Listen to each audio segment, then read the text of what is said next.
The cameras caught it all. A grand iron gate creaked open, and through it rolled a gleaming black SUV. Out stepped Jasmine Washington, dressed head to toe in luxury, heels clicking against the driveway that stretched like a runway. Behind her stood the jaw-dropping sight that left fans stunned. A sprawling $1 million mansion, complete with marble pillars, glistening windows, and a fountain at the entrance that seemed straight out of a movie. Smiling wide, Jasmine turned to her phone, lifted it high, and declared to her followers, "Welcome to my new home." But what she didn't say, and what the world would soon find out, was the part that set Atlanta ablaze. This wasn't just Jasmine's house. This was Kirk Frost's secret purchase. And Rasheeda, she was left in tears. Fans are shocked, emotions ran high, and the Frost family was thrown into chaos the moment the news hit the blogs. Why would Kirk, who has spent years trying to rebuild trust with Rasheeda, secretly buy a mansion for the woman who nearly tore his marriage apart? Why would Jasmine flaunt it so publicly, almost daring Rasheeda to react? The whispers turned into roars. Screenshots, voice notes, and rumors began flooding timelines. Was this Kirk's final betrayal? Or was Jasmine twisting the knife for her own gain? In the middle of all this, Rasheeda was spotted leaving her boutique in tears, refusing to answer questions from paparazzi. Close friends said she felt humiliated, blindsided, and betrayed. Meanwhile, Jasmine doubled down, posting selfies from inside the mansion, sipping wine by the pool, and tagging the location with captions like "New Beginnings." The family was left divided, fans couldn't stop debating, and production crews rushed to capture every heated moment for the cameras. This wasn't just a housewarming, it was the spark that threatened to burn everything down. And tonight, we're diving into every twist, every tear, and every secret behind the $1 million mansion that may finally break the Frost family forever. Jasmine's voice echoed through the marble hallways as she gave a virtual tour of the mansion, her phone camera catching every detail of the grand staircase, the sparkling chandeliers, and the backyard pool that shimmered under the Atlanta sun. Her smile was wide, her tone full of pride, but underneath the glamour there was an undeniable edge in her words. "I told y'all I was leveling up. No more waiting on anyone's approval, no more hiding. This right here, this is mine." She spun the camera to show the gourmet kitchen and the sleek white countertops, her laugh ringing out like a challenge to anyone watching. Within minutes, the video spread like wildfire, and fans began dissecting every corner of the mansion, comparing it to property listings, questioning how Jasmine suddenly came into this kind of money. The whispers grew louder until one revelation broke the internet. The deed wasn't in Jasmine's name. It was tied to Kirk Frost.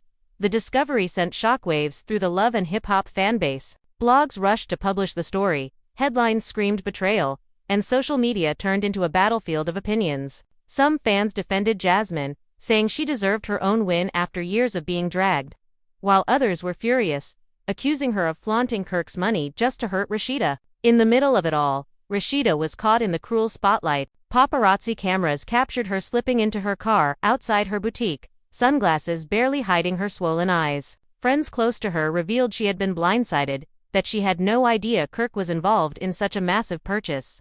And the humiliation was cutting her deeper than any scandal before. Meanwhile, Kirk stayed silent, a move that only fueled the fire. His refusal to make a statement left fans speculating, with some believing Jasmine had receipts that could expose him further. Others suspected Kirk was trying to control the damage behind the scenes. But no matter what angle people took, the picture was messy. The mansion itself became more than just a house, it became a symbol of betrayal, greed, and unfinished wounds. Rasheeda's trust, already fragile from years of cheating scandals, now seemed shattered beyond repair. Her supporters flooded social media with messages of sympathy, telling her to walk away for good this time, while Jasmine's fans cheered her for living unapologetically. The tension exploded further when Jasmine went live again, this time hosting a housewarming party at the mansion. Influencers, local artists, and even some cast members showed up, their presence instantly stirring more rumors. Laughter and music filled the air as Jasmine danced in her designer dress,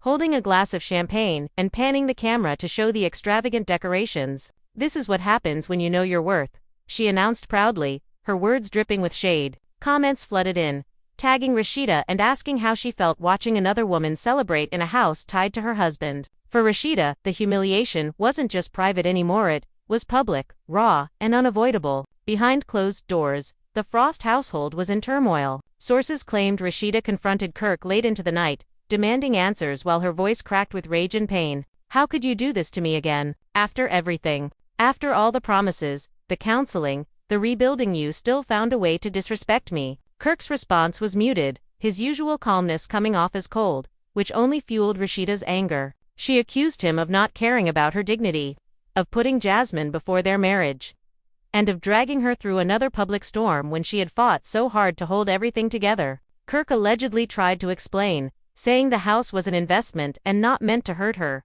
but his excuses fell flat. Rasheeda's tears became sobs, and for the first time in years, she was heard saying, "I don't know if I can do this anymore." The drama spread beyond the Frost family. Cast members picked sides, with some rushing to comfort Rasheeda while others admitted Jasmine had the right to flaunt her new lifestyle. Carly Red stirred the pot with cryptic posts, hinting at knowing the full story, while young Jock made jokes on his radio show, calling the mansion Frost Tower and laughing at how messy the situation had become. Fans dissected every move, every reaction, creating theories about secret bank accounts, hush money, and whether Jasmine and Kirk were secretly back together. The mansion wasn't just a home anymore, it was a bomb that had detonated right in the middle of Atlanta's entertainment scene, leaving chaos in its wake. Rasheeda, overwhelmed by the betrayal and the relentless public attention, turned to her family for support. Her mother was reportedly furious, telling her daughter she had given Kirk too many chances already. "He'll never change, Rasheeda.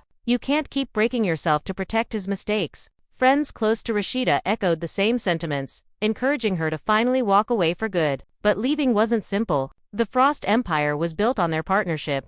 From businesses, to music, to television, and a split could mean financial upheaval as well as emotional wreckage. Rasheeda sat in her room, scrolling through social media, watching fans debate her future, feeling the crushing weight of judgment and pity. The tears came again, unstoppable, because no matter how strong she tried to be, the pain of betrayal was too much. As the days passed, the mansion drama only grew louder. News outlets camped outside Jasmine's gates, desperate to catch a glimpse of Kirk visiting or to confirm rumors that he was living a double life. Neighbors whispered about expensive deliveries arriving daily, from luxury furniture to custom artwork, as if Jasmine was settling into a fairy tale while Rasheeda's world crumbled. The contrast was brutal, and fans couldn't stop talking about it. In whispers and tweets, one question kept resurfacing: was this the final straw that would end Rasheeda and Kirk forever? Or was this just another storm in a marriage that had already survived too many? The answers remained hidden, but the cracks in their foundation had never been more visible. And as Atlanta buzzed with speculation,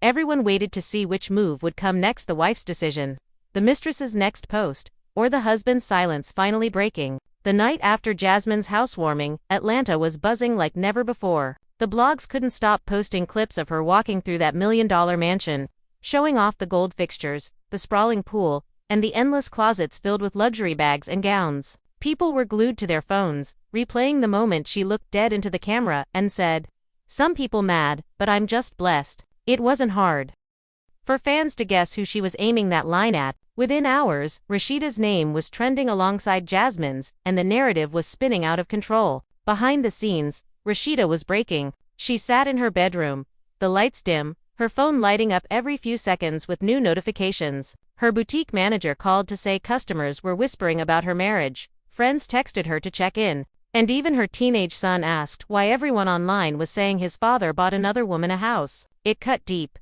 deeper than she expected, because she had fought so hard to protect her family from this kind of embarrassment. She pressed her hands to her face, tears soaking into her palms, whispering over and over, "Why me? Why now? Why again?" Kirk, pacing in the living room downstairs, knew he couldn't keep dodging forever. He poured himself a drink, the ice clinking loudly in the glass, and sighed like the weight of the world was sitting on his shoulders. When Rasheeda finally walked in, her eyes red but her back straight, the silence was heavier than any argument they had ever had. She didn't scream at first, she just stared at him, her voice trembling when she finally asked, "Tell me the truth. Did you buy that house for her?" Kirk hesitated, and in that hesitation, Rasheeda felt the truth spill out louder than any words. "It's not what you think," he muttered, looking away, but Rasheeda stepped closer, her anger building with every second. "Not what I think. The deed has your name. The whole world knows. Jasmine knows. And you're telling me it's not what I think? Do you understand how humiliated I am? Do you understand what you've done to me, to our kids, to everything we've built?" Her voice cracked, but she refused to back down. Kirk tried to explain that it was an investment property, that he had intended to flip it, but his words rang hollow. Rasheeda shouted back. Then why is she living there? Why is she partying in it like she owns it? Investments don't pop champagne in the living room. The fight grew louder, echoing through the Frost house until their son closed his door upstairs, trying to block out the noise. Neighbors claimed they could hear the shouting, and some even whispered that cameras had been rolling because production knew this was too explosive to miss. Rasheeda's pain turned into fury, and at one point she slammed her hand on the table so hard the glass of Kirk's drink toppled and shattered. "You've embarrassed me for the last time," she hissed, her voice low now, dangerous in its calmness. "You think you can keep disrespecting me, and I'll just smile for the cameras? You think I'll keep pretending? I'm done pretending, Kirk. I'm done saving you from yourself." Meanwhile, Jasmine thrived in the spotlight. Every move she made inside that mansion felt calculated, designed to twist the knife deeper into Rasheeda's wound. She posted poolside photos in designer swimsuits, tagged luxury brands, and even hinted at starting her own reality spin-off, saying Atlanta needs a new queen. Her followers exploded with support, flooding her comments with fire emojis, while others accused her of being a homewrecker who enjoyed tearing families apart. Jasmine didn't care. In her mind, she had already won. But not everyone around her agreed. One of her closest friends pulled her aside during a late-night gathering at the mansion. "Girl, you know this is messy. You know he's still married, and this ain't gonna end pretty." Jasmine smirked, sipping her drink, and replied, "Messy pays the bills. Messy gets the clicks. Messy is why I'm standing in this house right now while she's crying in hers." Her confidence was unshakable, almost defiant, and her friends couldn't help but admire the way she flipped scandal into power. Back in the Frost household, Rasheeda's mother showed up, her voice like a storm as soon as she walked through the door. "Baby, I told you this man ain't gone change," she said, pulling her daughter into a hug while glaring at Kirk. "He will drag you down until you got nothing left. You better choose yourself this time, because he already chose her." Kirk sat silently, his head in his hands, unable to defend himself against a mother's rage. As all of this unfolded, the blogs were relentless. One outlet leaked alleged text messages between Kirk and Jasmine, showing late-night conversations about furniture and renovation plans for the mansion. Another claimed Jasmine had a secret recording of Kirk admitting he wanted to build a second life with her. Whether true or not, the fans believed it, and the Frost name was dragged through the mud once again. Rasheeda's boutique saw a drop in sales as gossip overshadowed her business, while Jasmine's followers skyrocketed, making her the most talked-about name in Atlanta. It was a cruel shift in fortune, one that left Rasheeda questioning not just her marriage but her entire brand. She sat at her vanity one evening, staring at her reflection through tear-blurred eyes, whispering, "Who am I without him? Who am I if I walk away?" The pressure mounted when production called Rasheeda, telling her they needed her reaction for the show. They dangled the promise of controlling her narrative, of letting her voice be heard, but to Rasheeda it felt like another exploitation of her pain. Still, she knew she couldn't stay silent forever. The world was waiting, the fans were watching, and Jasmine was basking in every second of her downfall. And so, the stage was set for what many would later call one of the most explosive confrontations in love and hip-hop history, a confrontation that would leave friendships shattered, alliances broken, and the Frost family closer than ever to collapse. The morning after Rasheeda's mother stormed out of the Frost home, Atlanta woke up to new headlines that only made things worse. Blogs were posting exclusive drone footage of Jasmine's mansion, showing luxury cars lined up in the driveway and movers unloading crates of expensive furniture. One outlet claimed the furniture was billed to a Frost family account, and fans lost their minds. The comments were brutal, dragging Kirk for being reckless and dragging Rasheeda for staying with him after years of humiliation. Hashtags like #Frostgate and #MansionMess trended all day, and it was clear this scandal wasn't slowing down, it was only getting bigger. Rasheeda sat at her kitchen counter, scrolling through her phone, every headline like another dagger in her chest. She hadn't slept, her eyes swollen from crying, but the fire inside her was growing stronger. She looked at Kirk across the room, sitting silently with his head bowed, and finally snapped, "Do you see what you've done? Do you see how people look at me now? I've stood by you through everything, and you keep finding new ways to destroy me." Kirk tried to respond, his voice low and shaky. "Rasheeda, it's not like that. I swear to you, it's not what they're saying." But she slammed her phone on the counter, her voice rising. "It doesn't matter what you swear anymore. The world believes her, not you. And honestly, so do I." Production sensed the tension and immediately pushed for cameras to capture the chaos. When Rasheeda agreed to film a scene at her boutique, Everyone knew it was going to be explosive. She arrived early, dressed in all black, her expression cold and unreadable. When the crew asked how she felt, she didn't hold back. "I feel played. I feel like I've been loyal to a man who doesn't deserve it. And I feel like Jasmine is laughing at me from that big old house, while I'm the one holding everything together." The raw honesty shocked even the producers, and they knew they had television gold. Meanwhile, Jasmine was thriving on the attention. She went live again, sipping champagne on her balcony with the skyline behind her. Her followers cheered as she said, "Some people mad I'm living good, but that's not my problem. If you were smart, you'd stop hating and start manifesting." Fans flooded the comments with support, but a few dared to call her out. "You stealing another woman's husband." One wrote. Jasmine smirked, tilting her head, and shot back, "Funny how everyone blames me, but never the man who made the choices.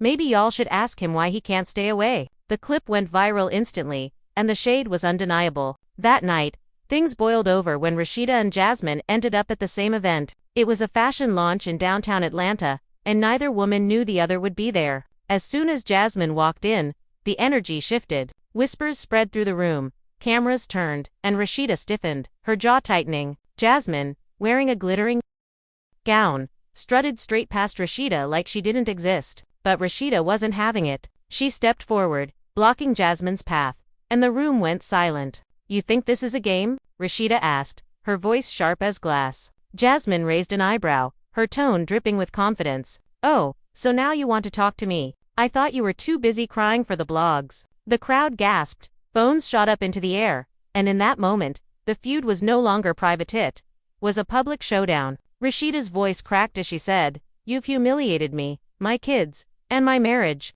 You're parading around like this house makes you better than me, but all it makes you is desperate." Jasmine laughed, tossing her hair back, and fired back, "Desperate, baby. Desperate is staying with a man who cheats on you and still won't put you first. I don't have to beg for respect. I just get it." The room erupted into chaos as security rushed in, separating the two women before it got physical. But the damage was done. The confrontation was captured from every angle, and within minutes, it hit social media, sparking endless debates. Fans took sides, some praising Rasheeda for finally standing up, others cheering Jasmine for her boldness. Emotions ran high, the family was left divided, and the drama had reached a point of no return. Back at the Frost home, Kirk was furious when he saw the footage. "Why would you let them bait you like that?" he yelled at Rasheeda, but she turned on him, her voice ice cold. "Don't you dare blame me. You created this mess. You gave her the ammo. And now I'm the one fighting battles I never asked for." Kirk's silence was telling, and Rasheeda knew then that no matter what excuses he gave, the truth was clear. She was on her own in this war, and just when everyone thought the scandal had peaked, another twist dropped that sent fans into a frenzy. Rumors surfaced that Jasmine wasn't living in the mansion alone. Rumors about Jasmine not being alone in that mansion spread like wildfire. The blogs hinted at a mystery man, someone who had been spotted slipping through the side gate late at night. Blurry paparazzi photos showed a tall figure in a hoodie carrying bags into the house, and suddenly the headlines shifted again. "Jasmine's mansion, mystery man," they read, and fans were hooked. Was Kirk secretly living a double life in Jasmine's home? Or was she flaunting a new boyfriend to push Kirk even further into humiliation? The internet exploded with theories, and every new detail pulled the story deeper into chaos. Rasheeda sat in her living room, scrolling through the images with shaking hands. At first, she thought it was Kirk, and her heart sank. But as she zoomed in on the grainy photos, doubt crept in. The frame looked broader, the stance different. "Who the hell is this?" she whispered to herself, her voice filled with both fear and curiosity. Kirk, sitting across from her, shook his head violently. "That ain't me. Don't let them spin it like it is." But Rasheeda wasn't convinced. She had been lied to too many times before. "You expect me to believe you when I can't believe my own eyes," she snapped, her patience wearing thin. While Rasheeda wrestled with the pain, Jasmine doubled down on her show. She posted cryptic captions under glamorous photos, like "Never lonely in my palace" and "New beginnings deserve new energy." Fans dissected every word, convinced she was taunting both Kirk and Rasheeda. One clip showed her pouring 2 glasses of wine by the pool, setting one down for someone off camera, then flashing a sly smile at her followers. "Cheers to fresh starts," she said, and the internet erupted. Production crews couldn't believe their luck. This was the kind of messy, layered scandal that drove ratings through the roof. They set up confessionals, dragging cast members into the hot seat to give their opinions.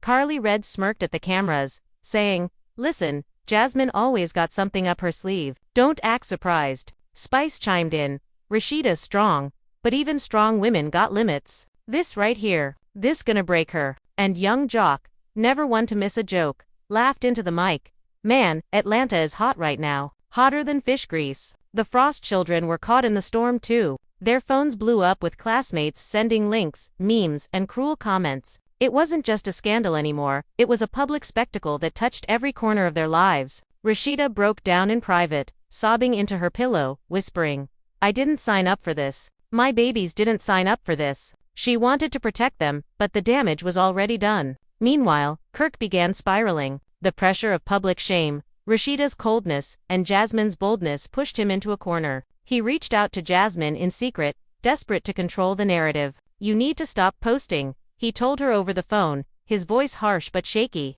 "You're making it worse for everybody." Jasmine laughed, her tone dripping with sarcasm. "Oh, now you care about consequences. You weren't worried when you signed those papers for this house. Don't try to silence me now, Kirk. I'm living my life, and if that makes your wife cry, that's her problem." The conversation ended with Kirk slamming his phone down, his chest heaving with anger. Rasheeda overheard enough to know he was still tied to Jasmine in ways he wouldn't admit. "You'll never let her go, will you?" she asked quietly from the doorway, her voice trembling but steady. Kirk looked up at her, guilt all over his face, but he said nothing. His silence screamed louder than words. Then came the next bombshell. Jasmine invited a popular gossip blogger into her mansion for an exclusive sit-down interview. Cameras captured her walking through the grand hallways, showing off the rooms, and talking openly about her new life. But the moment that shocked everyone came near the end.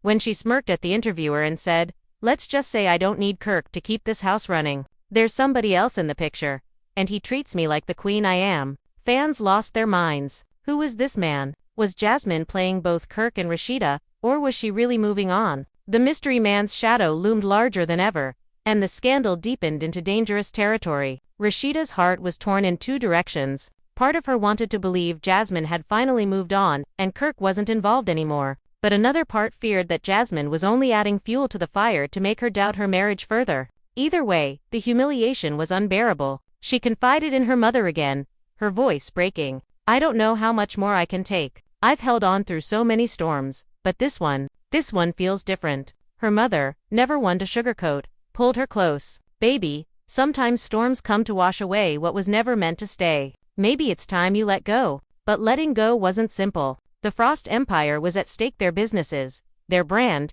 their legacy. And deep down, Rasheeda still loved Kirk, no matter how much he hurt her. It was a war between her heart and her pride, and both were bleeding. And just when everyone thought the dust might finally settle, another twist exploded onto the scene. Leaked court documents surfaced online, suggesting Kirk had transferred a large sum of money into an account connected to Jasmine, just weeks before the mansion purchase. Fans went wild, calling it proof that Kirk had bankrolled Jasmine's new life entirely. The betrayal was no longer just emotional, it was financial, legal, and public. Atlanta buzzed like a hive.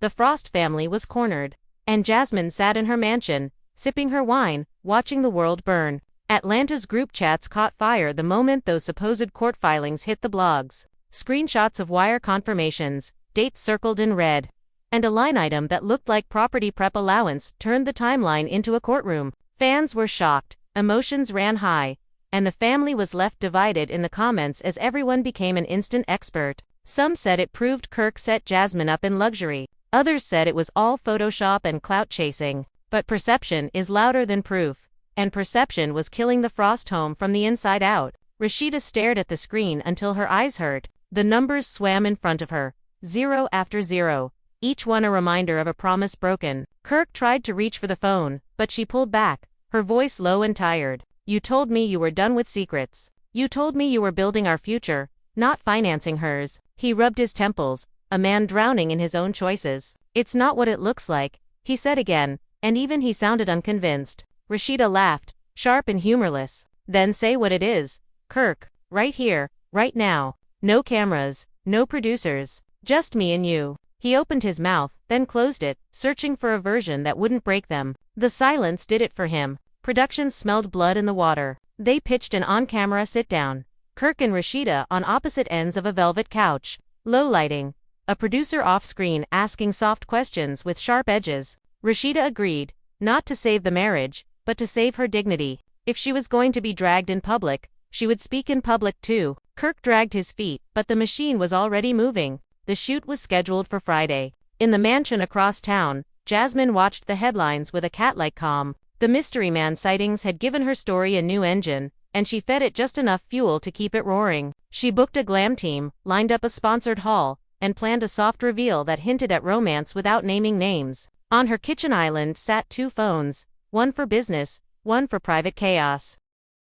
Both buzzed not. Her closest friend Sierra leaned against the counter, worry pinching her brow. "This is getting ugly. Jay, you sure you want to take it there?" Jasmine swirled her wine, the ice clinking like a metronome. "I didn't start this," she said, voice smooth. "But I won't be the one who bows out. I earned every inch of this floor." That evening, new footage dropped from a doorbell camera across the street. The hooded figure again. This time without the hood, face half turned to the lens. It wasn't Kirk. The jawline was different, the build heavier, the gait more deliberate. The internet paused, rewound, zoomed, and drew red arrows. Comments exploded with one name, Aiden Ward, a former promoter with Atlanta nightlife ties and a reputation for moving in silence. The speculation hit like a drum. Was Jasmine really leveling up with a new man while the old one melted down? Or was this a calculated move to keep Kirk on a leash? Rasheeda saw the clip and felt a rush of emotions she didn't expect. Anger, yes, but also relief. If the man wasn't Kirk, then at least one corner of the nightmare was smaller than it looked. She set the phone down and took a breath that didn't hurt as much. Her mother, who had been folding laundry at the edge of the bed just to stay close, glanced up. "You don't owe either of them your sanity," she said gently. "You hear me? You can put it down." Rasheeda nodded, and for the first time in days, she believed it might be true. The show filmed confessionals all over the city. Carly Red raised a brow and declared, "I've been told people. Jasmine doesn't chase, she collects. If Aiden's in the picture, it's because he came correct." Spice said what many were thinking. If Kirk put money on that house, it's because he's scared of losing control. Men do that when they're power slipping. Young Jock chuckled through a monologue about Atlanta politics, then pivoted, unexpectedly earnest. "Look, man, I joke a lot, but pain ain't funny. I hope they all find what they need, and I hope the kids get a break." Friday came fast. The studio was cool and cavernous, the air thick with the scent of fresh coffee and hairspray. Rasheeda arrived in a simple cream top and denim that made her look like herself, not a persona. She asked for minimal makeup, a gloss that didn't shine too loud. Kirk showed up late, eyes shadowed, voice smaller than usual. The producer sat them, micked them, and let the silence stretch before the first question. "What does the mansion represent to you, Rasheeda?" She swallowed and spoke plainly. A line I didn't think we'd ever cross again. The producer turned to Kirk. "Did you buy it for Jasmine?" He stared at his hands, then lifted his eyes. "I bought a property that should have stayed a property. It turned into something else." Rasheeda blinked. "It turned into my humiliation." Kirk flinched. "I'm sorry." She shook her head. "You're sorry a lot." The producer, sensing the opening, dug in. "There are documents online that suggest a transfer to an account linked to Jasmine. Is that true?" Kirk clenched his jaw. Funds moved. "I'm not gonna talk about where on camera." Rasheeda's laugh broke like glass. "Because you already did it off camera." The room went still. The producer glanced at a monitor, at a network executive hovering in Video Village, and pressed forward. "What do you need from each other right now?" Rasheeda didn't look at Kirk when she answered. "I need honesty that doesn't come with disaster. I need to stop believing I can fix what he keeps breaking." Kirk rubbed his face and whispered, "I need a time machine." They rapped, and the quiet afterward felt heavier than the interview. In the hallway, a young PA offered bottles of water. Rasheeda took one, thanked her softly, and walked outside alone.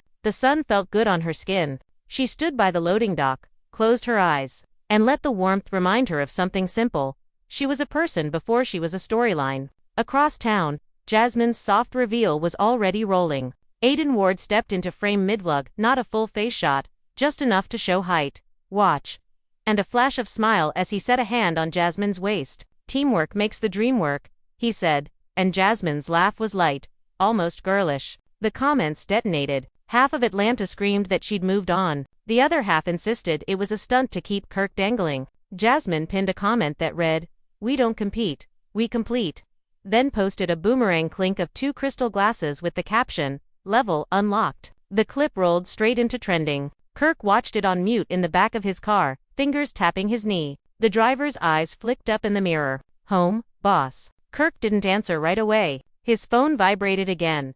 A text from an unknown number. A single sentence that cut clean through the noise. Check your name on the second lien. His stomach dropped. He clicked the link. A document loaded. Second lien holder, K. Frost. He hadn't co-signed the dream so much as chained himself to it. He stormed into a lawyer's office without an appointment. Rage too big for manners. The lawyer, a calm woman with steel in her posture, listened, skimmed the filings, and sighed. You're exposed. If either party defaults, your assets could feel it. Kirk's mouth went dry. Either party. She nodded. You or the current occupant if there's a structured transfer behind the scenes. I'd like to see the private agreement if it exists. Kirk rubbed his temples again. There isn't one. She looked up, eyes soft with a kind of professional pity. Then you gave the storm your umbrella. By evening, a new wave of commentary hit. A finance blogger broke down the lean mess in a 10-minute explicable, complete with animated graphics and a ticking counter for potential penalties. The story had jumped from gossip to economics, and that made it stickier.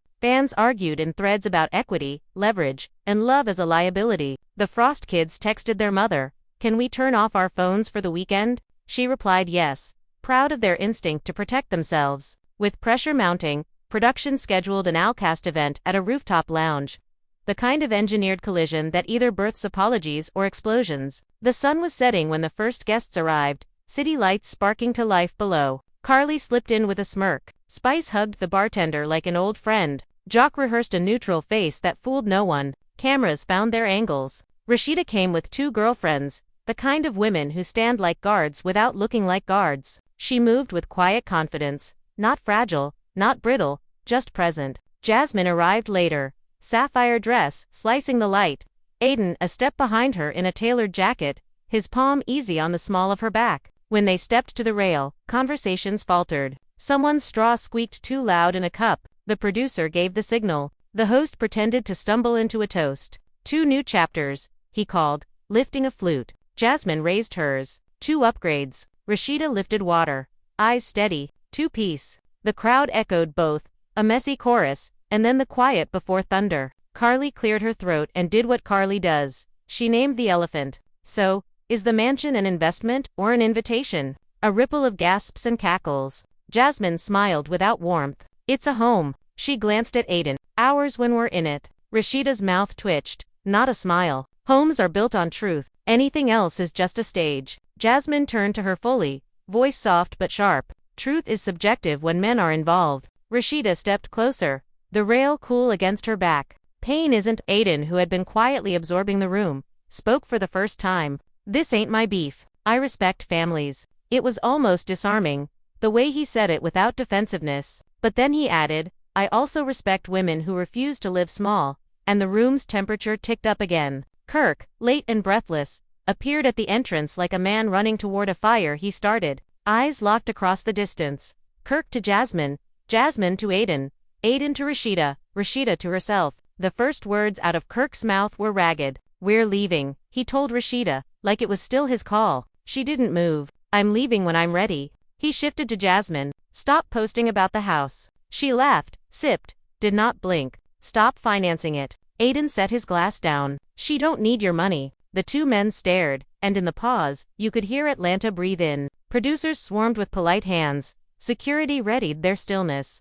And then the night took a turn no one had storyboarded. A short silver-haired woman in a navy blazer pushed through the crowd, a folder under her arm. She wasn't glammed like the rest. She was municipal, a presence from the real world. Mr. Frost, she asked, voice crisp. I'm with the assessor's office. We need signatures regarding a homestead exemption filed in error. The folder opened, the papers gleamed, and the room tilted.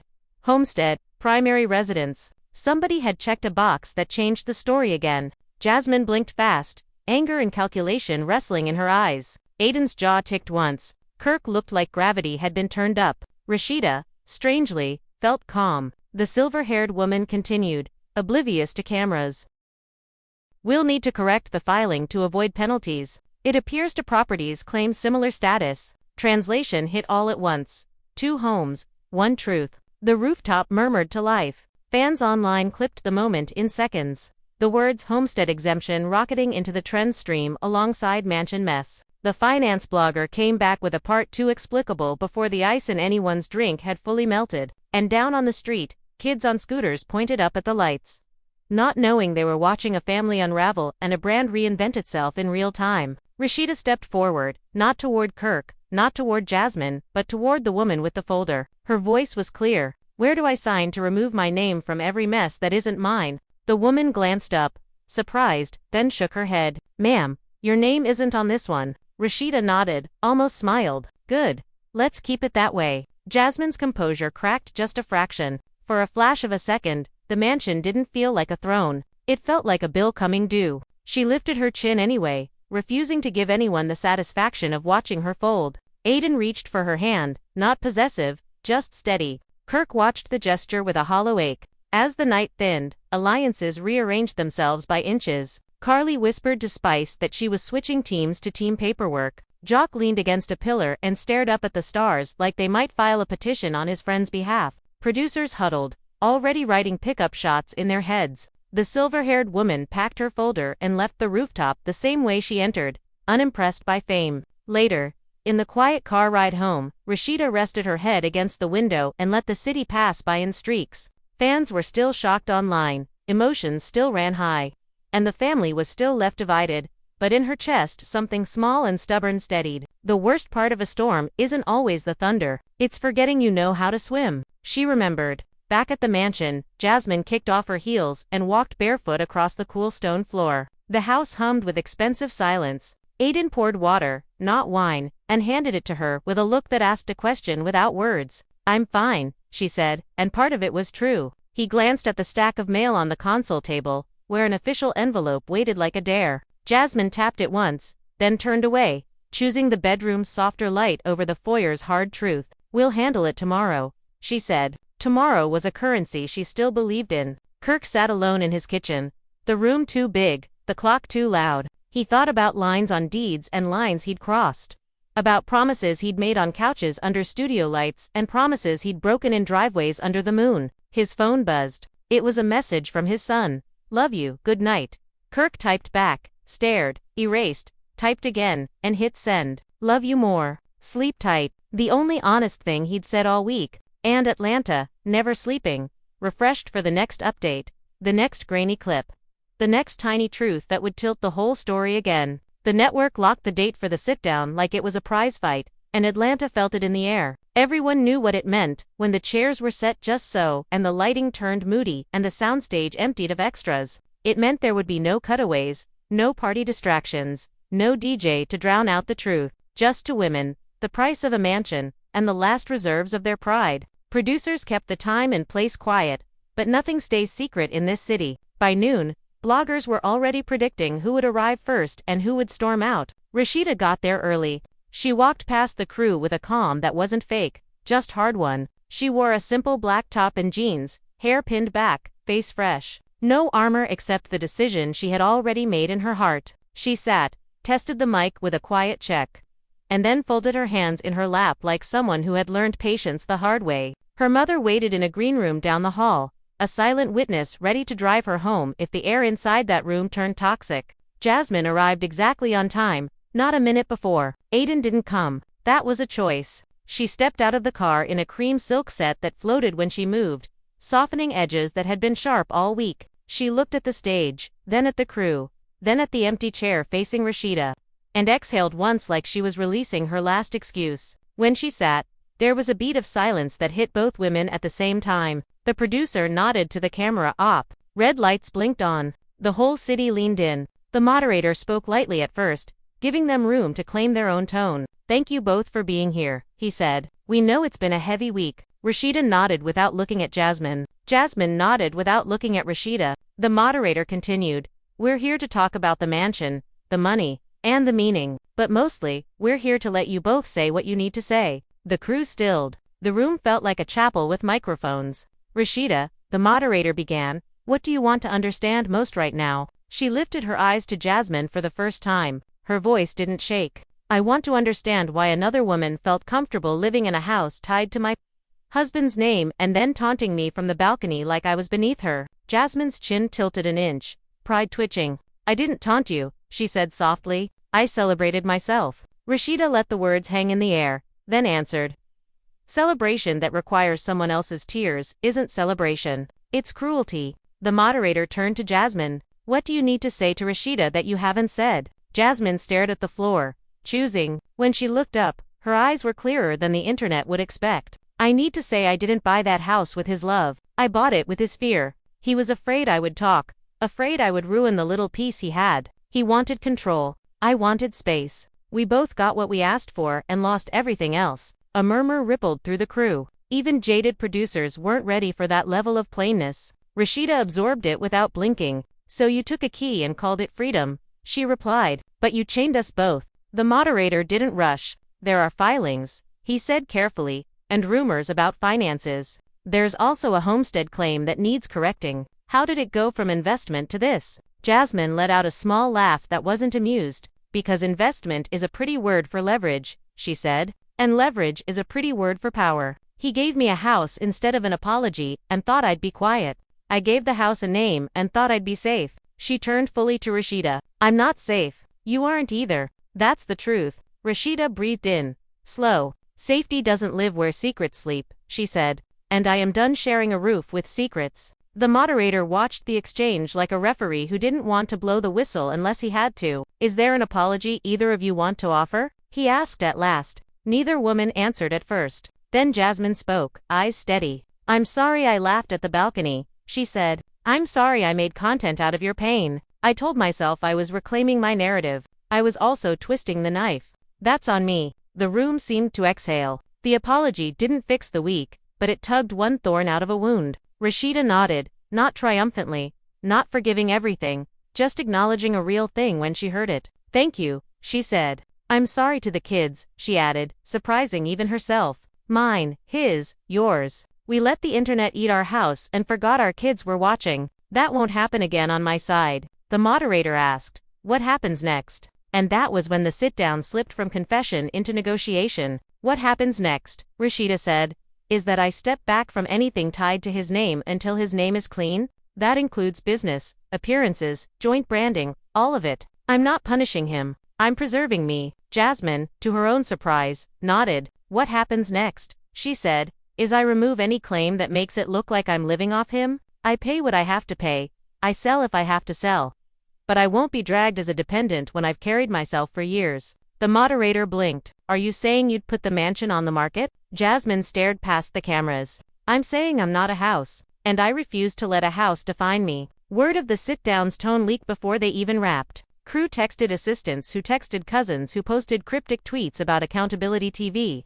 Fans were shocked that the knives were sheathed for once. Emotions still ran high. And yet the family was still left divided because public contrition doesn't rebuild trust in private kitchens. But something had shifted. For the first time, the storyline wasn't just who won, it was who healed. After the shoot, there was a hallway scene the cameras didn't catch. Jasmine paused outside her car, looked back, and said to Rasheeda, if I sell, they'll call it defeat. Rasheeda answered, if you stay for them, you'll always be owned by them? Jasmine nodded like a student who finally understood the problem had more than one correct answer. Do you think peace pays? She asked, half teasing, half tired. It pays in sleep, Rasheeda said. That's worth more than views. Jasmine smiled without teeth, closed the car door, and rode away into a city that had been both witness and judge. That night, Spice hosted a small after meet, nothing on camera, just a table, food, and truth. Carly showed up late with gossip stuffed in her purse. Jock came early with jokes he promised not to tell. They ate, they debated, they drew charts on napkins about who needed to call who, and why. Spice finally cut through the noise. Listen, she said, we love a storyline, but people are bleeding. Let's not be audience to our friends.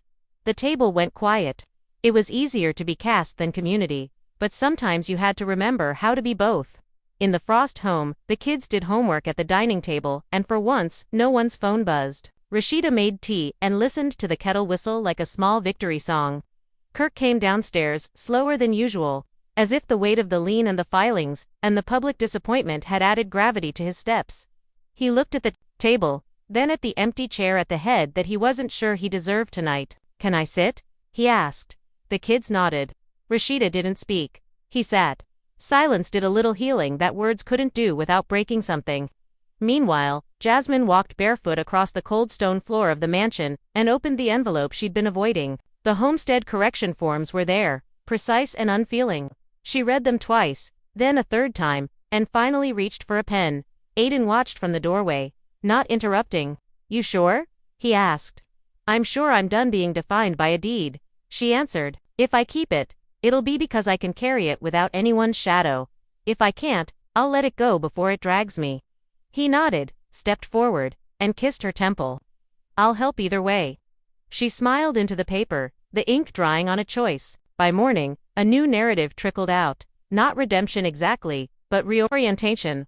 The finance blogger posted a third video titled "What Happens When the Storyline Meets the Spreadsheet," explaining how corrections could erase penalties if filed quickly, and how selling under pressure could still be a win if peace was part of the price. The comments were kinder.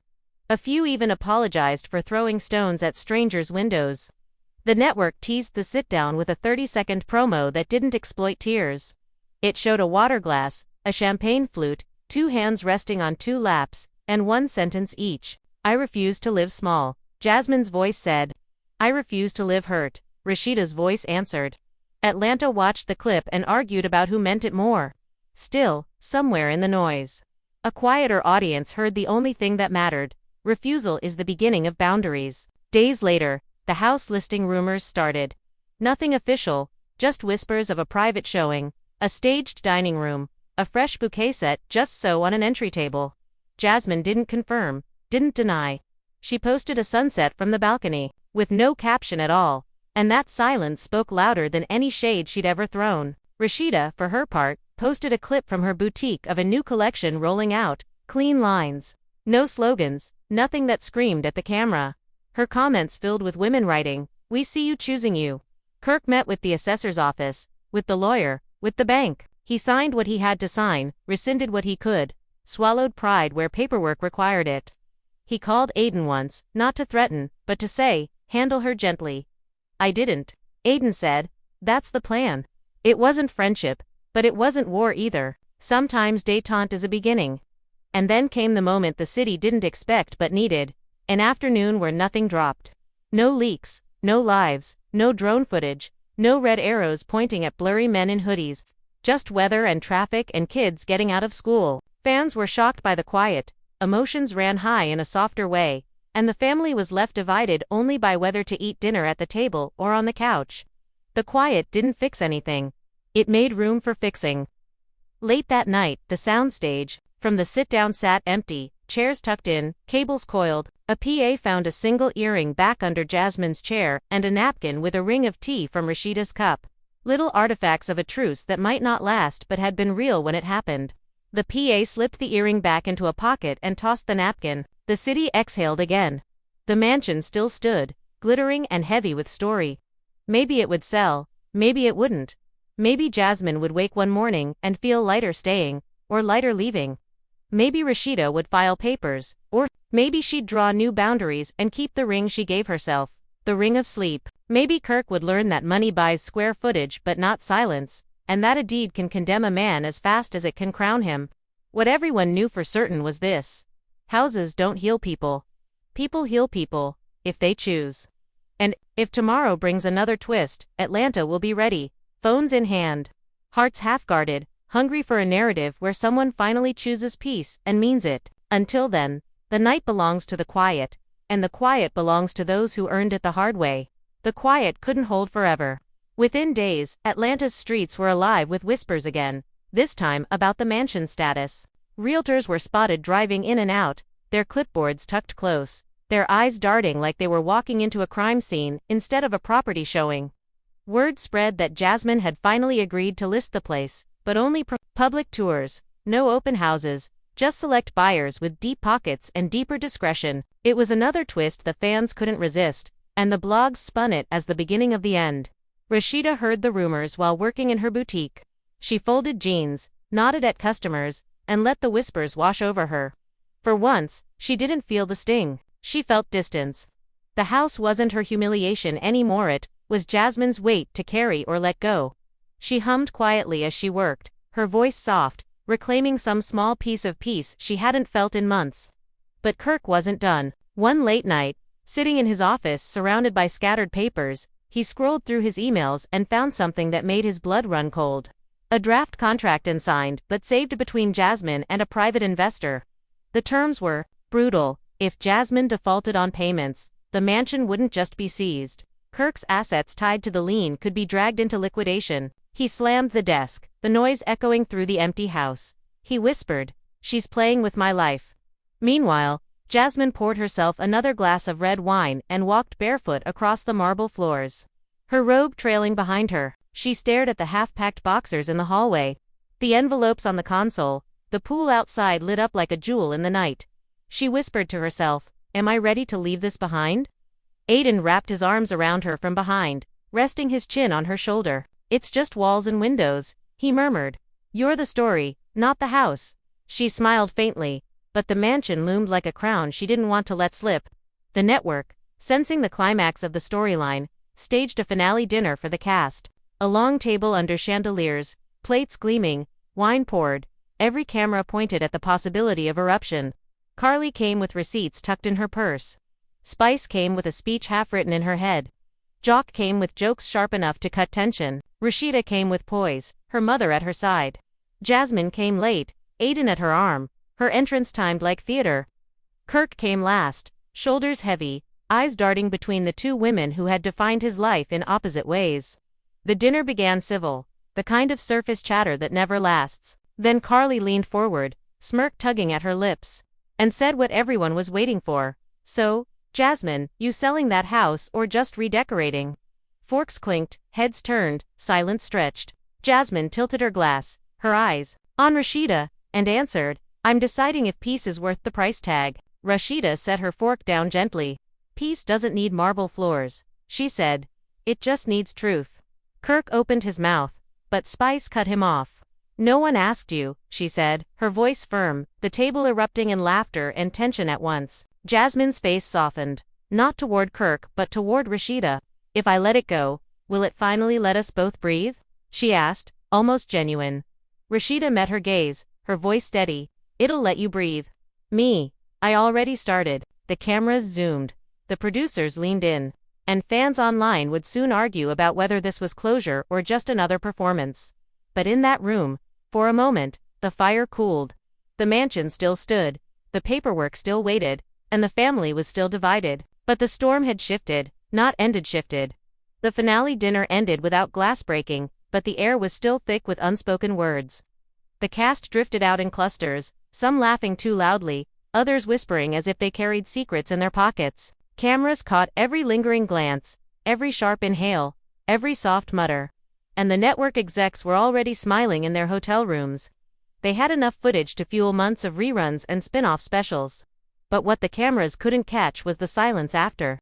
The silence that hung heavy in each house when the lights were off and the crowd was gone. Rasheeda drove home with her mother riding shotgun. The city lights blurred outside the window, and for once, she didn't talk about Kirk, Jasmine, or the mansion. She talked about recipes, about the boutique, about small things that had nothing to do with betrayal. Her mother listened, nodded, and only once reached over to squeeze her hand. When they pulled into the driveway, Rasheeda whispered, "I'm tired of being a headline." Her mother's reply was simple, "Then stop giving them chapters." Rasheeda carried those words with her into the night like a blanket. Jasmine returned to her mansion with Aiden, the cameras finally off, the grandeur suddenly feeling hollow. The dining table gleamed, the pool lights shimmered, but the house felt less like a triumph and more like a burden. She kicked off her heels, curled onto the couch, and stared at the half-packed boxers stacked against the wall. Aiden sat beside her, quiet, until she finally said, "Do you think they'll ever see me as more than the villain?" Aiden draped an arm around her shoulders.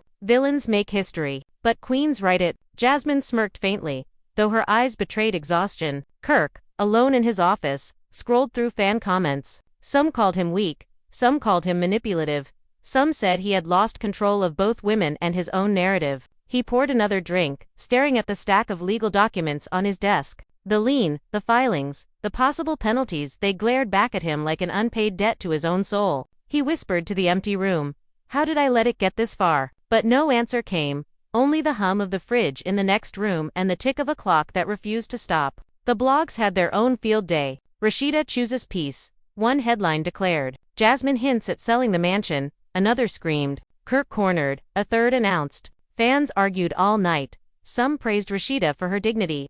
Others applauded Jasmine for her boldness. And many condemned Kirk for the endless cycle of pain. Memes flooded timelines. Rasheeda's calm face captioned with unbothered queen. Jasmine's champagne toast turned into gifs with fire emojis. And Kirk's slumped posture turned into the punchline of jokes. But the real shift came days later, when paparazzi caught Jasmine walking out of a realtor's office with a folder in hand. The photos hit the internet instantly. Jasmine in oversized sunglasses, lips pressed tight, the caption reading papers signed. Speculation exploded. Was she really letting go of the mansion? Or was it another performance? Another twist to keep herself in the spotlight? Fans debated fiercely, but no one knew for sure. Rasheeda, seeing the photos, felt something unexpected. Not triumph, not relief, but a quiet ache. She thought of Jasmine alone in that house, boxed in by marble walls and online noise. And for a moment she didn't see a rival, she saw a woman who had tied herself to the same storm. She shook the thought away, but it lingered, whispering at the edges of her mind. Production wasted no time teasing a mansion decision special. Promos aired with dramatic voiceovers.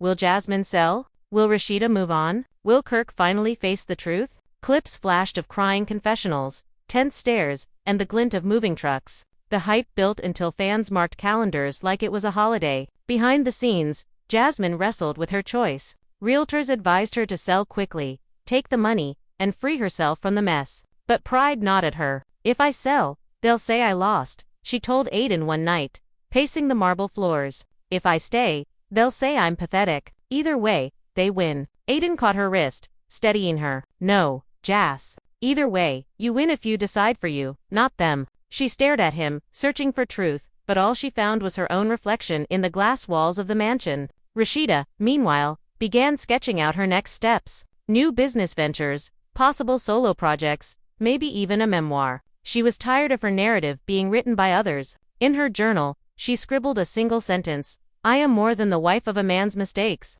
It was a declaration, a seed for something bigger. And Kirk drowned in paperwork and silence. He signed forms, cut checks, and tried to hold on to scraps of control. But in quiet moments, when no one was watching, he admitted to himself that he might lose everything, not just the house. Not just the marriage, but the version of himself he had been clinging to for years. The mansion loomed like a character of its own, its fate tied to the choices of the three people bound to it. Fans refreshed timelines hungry for the next leak, the next twist, the next spark. But deep inside, the players of this story were weary. Weary of marble and money, weary of secrets and stares, weary of a house that had become a battlefield. When Jasmine finally held the realtor's pen over the dotted line, her hand trembled. Not from fear, not from regret, but from the weight of finally choosing. The papers waited. The cameras waited. Atlanta waited. Jasmine stared at the signature line like it was a horizon, pen hovering, breath held. The realtor waited with professional stillness. The notary waited with a bored patience. And Aiden waited with the kind of quiet that says, I'm here, whichever way you fall. Outside, the pool lights shimmered and the neighborhood slept, unaware that the most watched house in Atlanta was seconds from becoming a rumor in someone else's portfolio. If I sign, it ends, she whispered. If I don't, it never ends. Aiden's answer was simple. If you sign, it pivots. She pressed ink to paper. The pen glided through her last name.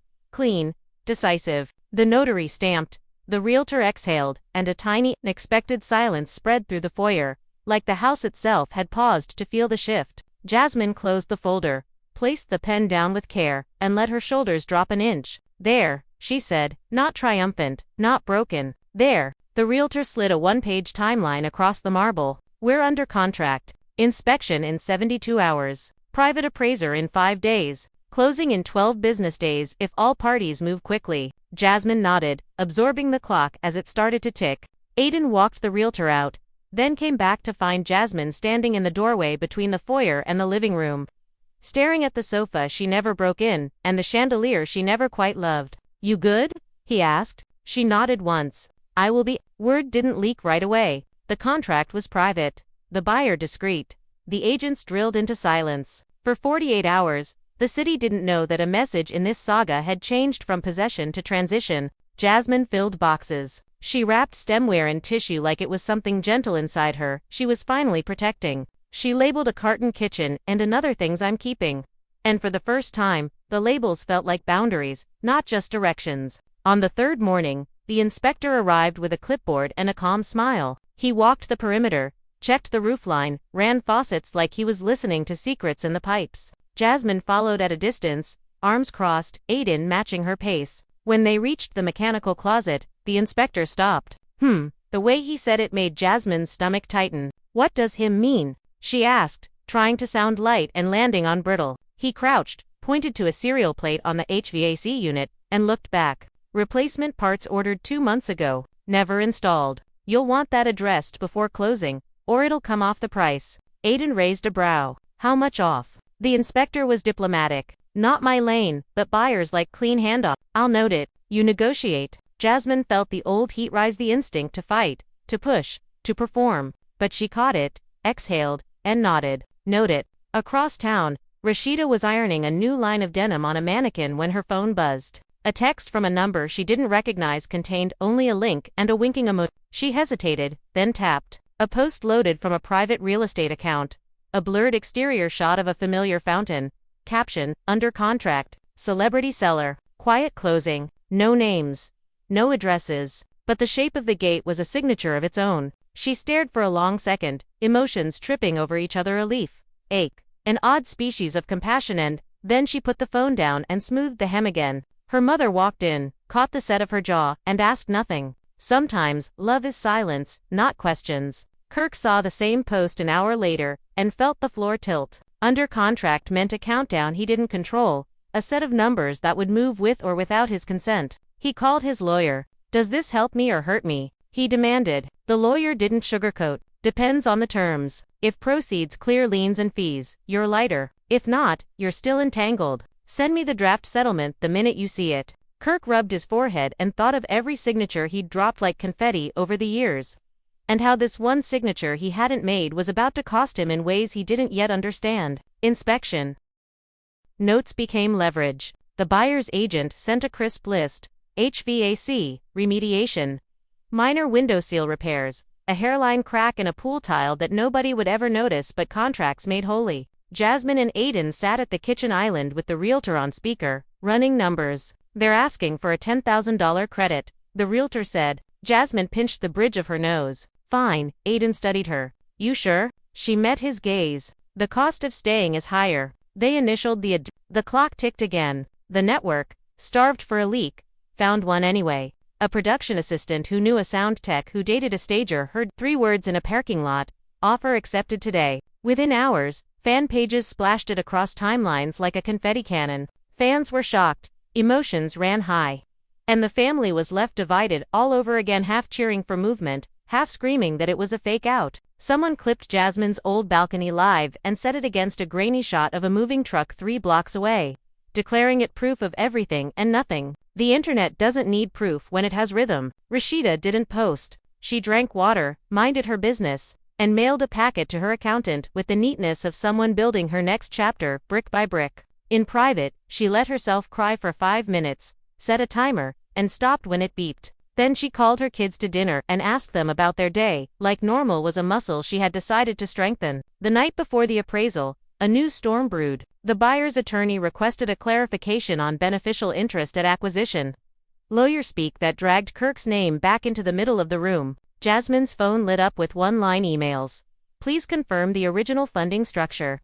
Please attach the initial wire memo.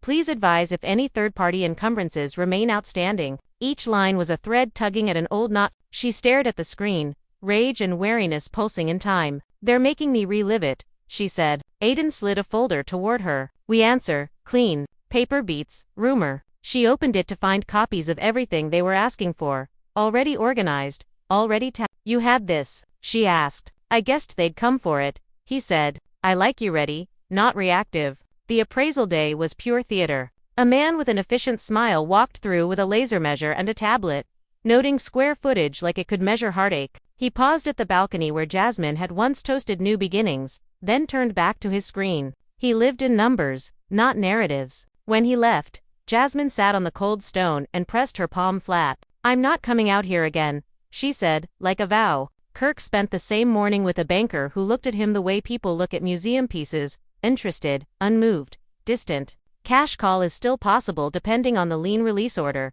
the banker said. You'll want a clean payoff letter from the buyer's title company. Kirk nodded like he understood, then texted his lawyer to translate. He walked out into the sun and heard fans across the street whisper his name. He put on sunglasses and kept walking. You can be famous and still wish to be invisible. When the appraisal value came in, it carried a twist. Higher than expected. The market, stubborn, still believed in marble and zip codes. Jasmine stared at the number, then laughed once. Short and disbelieving. After all that, she murmured, the house still thinks it's a star. The buyer didn't balk. They reaffirmed the deal and asked for a 2-week rent back so Jasmine could move with dignity. She said yes. Aiden squeezed her hand beneath the table where no camera could catch it. The closing date landed on a Thursday, noon. A title office with framed certificates on the wall and a candy dish nobody ever touched. Jasmine signed first. Affidavits, disclosures, a stack of pages that felt both too heavy and not heavy enough for what they were ending. The closer flipped the stack, pointed to highlights, smiled the kind of smile that says I do this 8 times a day, and none of it touches me. Then came the payoff schedule. The line items bleeding down the page: loan balance, lien release, taxes due, credits, commissions. The small fees with grand names that line the stomach of every transaction. Jasmine traced the math with her eyes and found the number at the bottom that mattered most. Net to seller. It wasn't the fantasy she'd once imagined, but it was clean. Kirk's turn came next. He walked in 10 minutes late, jaw tight, eyes wary. The closer slid him a separate folder labeled with his name, the kind that slices when you lift it wrong. These are acknowledgments for the release and confirmation of no further claims, she said. He skimmed, signed, and paused only once, at a paragraph that used the words forever and irrevocably. He signed that one too. When it was done, he didn't look at Jasmine. He looked at the clock, then at his hands, then at the door. Outside the glass, Atlanta moved delivery trucks, a kid pulling a backpack, a cyclist weaving the lane like thread. Inside, a check printer hummed. The closer handed Jasmine a cashier's check and a packet with wire instructions. Then turned to Kirk with a separate envelope that wasn't money but proof that the thing was finally, blessedly over on paper. Congratulations, she said with professional brightness. Nobody said thank you. Sometimes relief has no manners. News broke before they reached the parking lot. A staffer texted a cousin who texted a blogger who pressed post so fast the pixels still felt warm. The mansion era ends, a headline read, and the clip beneath was just a stock image of keys in a door. But the comments behaved like they'd watched the whole closing live. Fans were shocked anew, emotions ran high again, and the family was left divided all over once more because endings are messy even when they're necessary. Some called Jasmine a quitter, others called her a survivor. Some called Rasheeda a saint, others called her a strategist. Some called Kirk a cautionary tale, and nobody argued with that. Jasmine didn't go back to the house that day. Aiden checked the movers in, supervised the boxing of rooms that were already half empty, and texted her photos of closets closing for the last time. She went to a small apartment she'd kept off the grid for emergencies to bedrooms. Sunlight that didn't try too hard, a kitchen that looked like somewhere you actually cooked. She sank into a couch that had never been on camera and breathed like she hadn't in months. Not freedom, like fireworks. Freedom like air. Rasheeda got the news from a friend who sent a heart emoji and a dove. She read it standing in the back room of her boutique, between a steamer and a rack of new arrivals. She didn't dance and she didn't cry. She closed her eyes and imagined setting down a heavy bag she'd been carrying for too long. Then she went out front and helped a customer pick a dress for a birthday dinner. The woman did a little twirl and asked, "Does it say grown and glowing?" Rasheeda smiled for real. "It does." Kirk drove. No destination, just turns. He ended up near a park where kids were climbing a jungle gym and parents were scrolling and occasionally glancing up. He parked and watched the ordinary world for a while like it was a movie he didn't remember auditioning for. His phone buzzed. A message from his son again. Just a selfie of a grin and a caption. "Chemistry test, A." Kirk laughed, wide and surprised, and texted back a string of celebration emojis that would be corny coming from anyone else, but landed exactly right from a father trying to speak joy. Moving day at the mansion was quiet. No drones, no live streams, just a truck, 3 guys who knew how to lift, and a checklist. Jasmine walked through each room one last time, fingertips grazing surfaces like she was saying a gentle goodbye. In the kitchen, she paused, wrote a short note, and tucked it in a drawer near the stove where new owners would find it someday. It said, simply, "May this house hold more love than noise. May it keep you soft." She locked the door, handed the keys to the stager, and didn't look back. The network's special aired that weekend anyway, stitched from scenes that were no relics. Fans cried, yelled, paused to screen grab, rewound to catch expressions in eyes that had already moved on. The reunion taping scheduled for the following week promised explosions, but what landed on stage was mostly embers. Jasmine sat in a simple dress, said she signed, and didn't flinch when some called it running. Rasheeda said she chose peace, and didn't flinch when some called it branding. Kirk said he was working on himself, and didn't flinch when some called it late. Spice nodded through all of it like an auntie who knew the story under the story. Carly tried to stir. Jock made one joke and then put his hand on his friend's shoulder and left it there too.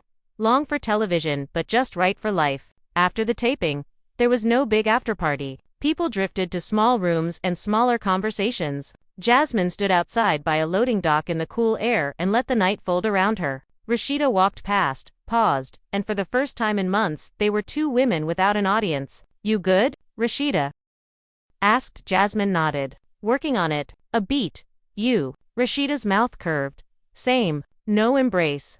No photo. Just a shared moment of nothing to prove." Days rolled and the city learned how to talk about other things again. A new restaurant opened. A local team won.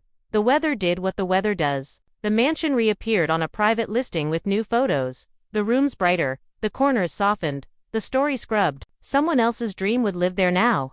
Unaware of the monologues and midnight fights and heavy apologies that had echoed under those beams, Jasmine nested in the apartment. She cooked, badly at first, then better. She slept with the window cracked to hear real sounds. She posted less, wrote more, and when she did go live, it was short and ordinary. A pot of rice, a plant on a sill, a laugh that didn't ask for permission. Some followers left, more stayed. The algorithm is fickle. Peace isn't.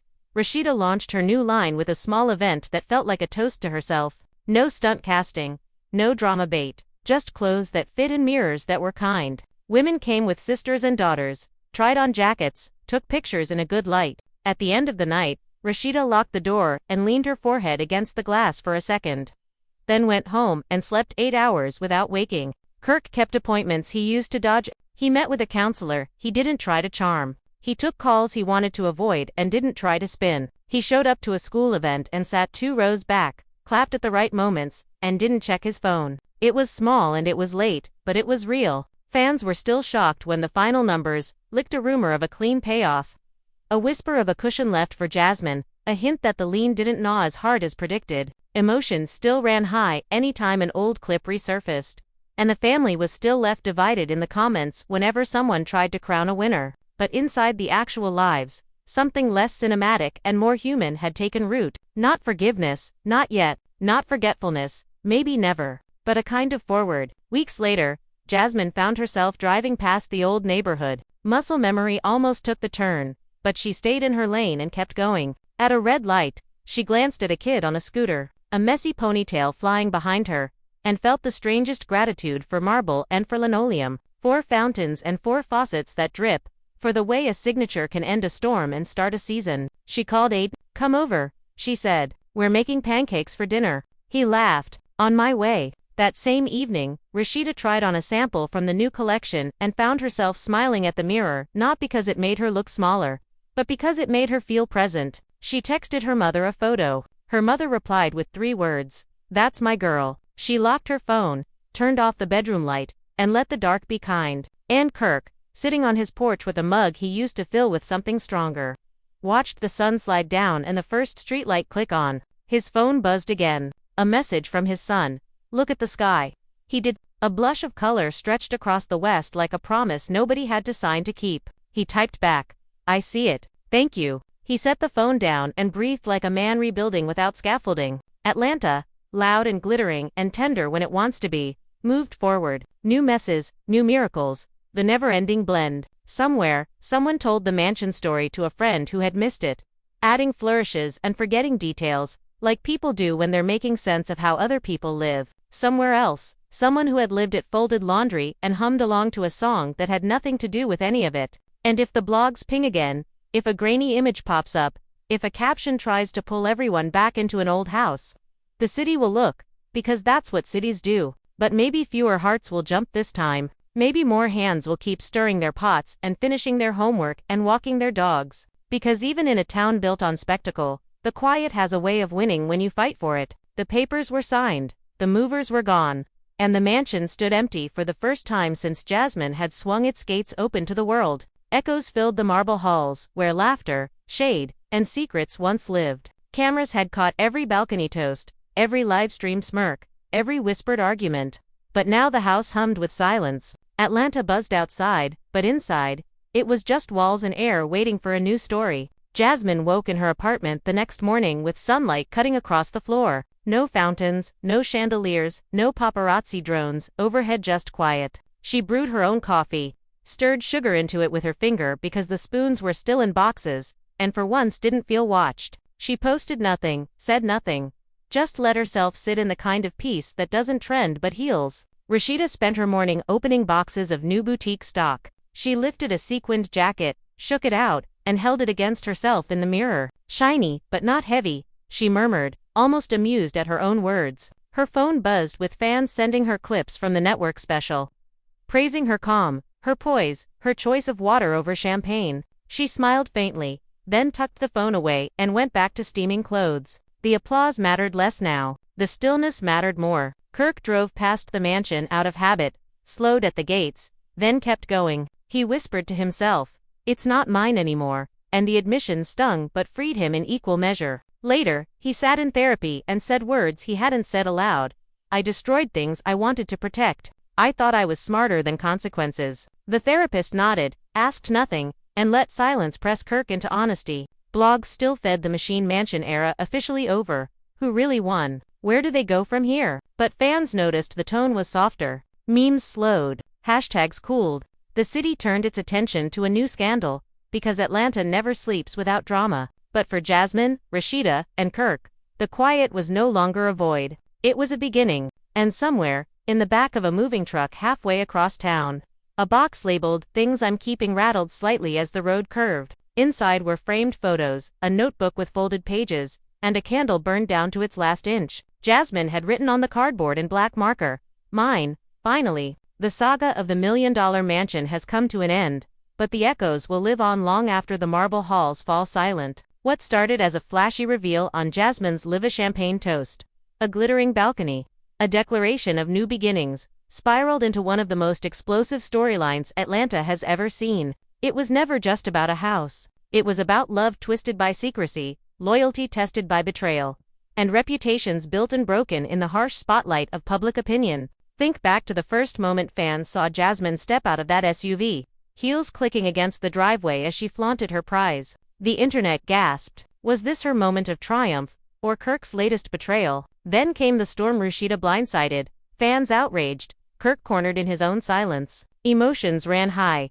The family was left divided, and the world couldn't look away. The mansion became more than property. It was a symbol. For Jasmine, it was independence dressed in chandeliers. For Kirk, it was a chain disguised as leverage. For Rasheeda, it was humiliation she never asked to inherit. Scene after scene unfolded like chapters of a book no one could put down. The rooftop confrontation, where Rasheeda lifted her water glass to peace while Jasmine smirked two upgrades. The sit-down, where both women cut through the noise and spoke truths so raw the cameras caught their breaths shaking. The legal filings, the liens, the inspectors, the appraisers' cold paperwork pulling hot blood into ink and signatures. And finally, the moment Jasmine pressed her pen to paper, signing not just a contract but a new chapter for herself, letting go of the house that had been both a throne and a burden. And what of Rasheeda? She chose stillness over spectacle. She let her boutique, her family, her quiet strength speak louder than any balcony live ever could. She proved that dignity doesn't need marble floors or fountains. It needs boundaries. In her silence, she found voice. In her distance, she found peace. Fans who once pitied her began to admire her, calling her not the victim of Kirk's choices but the author of her own. And Kirk, where does he stand now? Stripped of excuses, forced to stare into the mirror of his mistakes. Therapy sessions instead of champagne parties, quiet porches instead of red carpets. Whether his lessons stick or fade into old patterns is a story yet to be told. But for now, he sits not as the master of a mansion, but as a man learning how to rebuild without the crutch of control. The mansion itself, empty, staged, walls that once held secrets, now waiting for new laughter. A fountain that once symbolized excess, now sparkling for strangers who don't know the story. Maybe that's fitting. Maybe houses aren't meant to carry the weight of human mess. Maybe they're just places until people turn them into battlefields. So what can fans take away from this? That drama makes headlines, but healing makes history. That money can buy chandeliers but not trust. That betrayal will always find the light, no matter how deeply it's buried in bank accounts and legal filings. And that sometimes, walking away, signing the paper, leaving the keys, refusing the toast isn't defeat. It's freedom. Now it's your turn. What do you think? Did Jasmine win by signing away the mansion and choosing herself? Or did she lose the war she thought she had won? Did Rasheeda's quiet strength finally prove she's the queen of Atlanta? Or is she still tied to Kirk's shadow no matter how she shines? And Kirk, do you believe he's truly ready to change? Or will history repeat itself the next time temptation knocks? Drop your thoughts in the comments. Don't hold back. Tell us whose side you're on. Hashtag Team RASHEEDA. Hashtag Team Jasmine.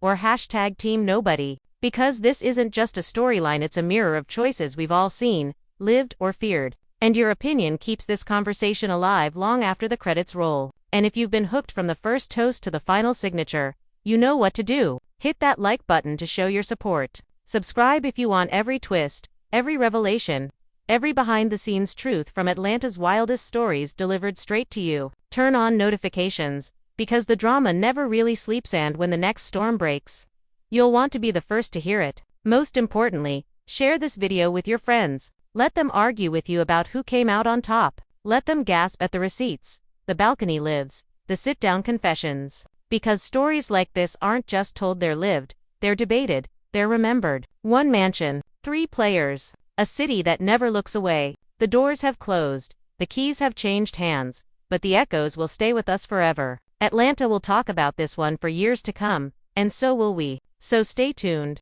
because if this chapter taught us anything, it's that when love and loyalty collide with money and pride, the story never truly ends. It only waits for its next house, its next headline, its next heart to break.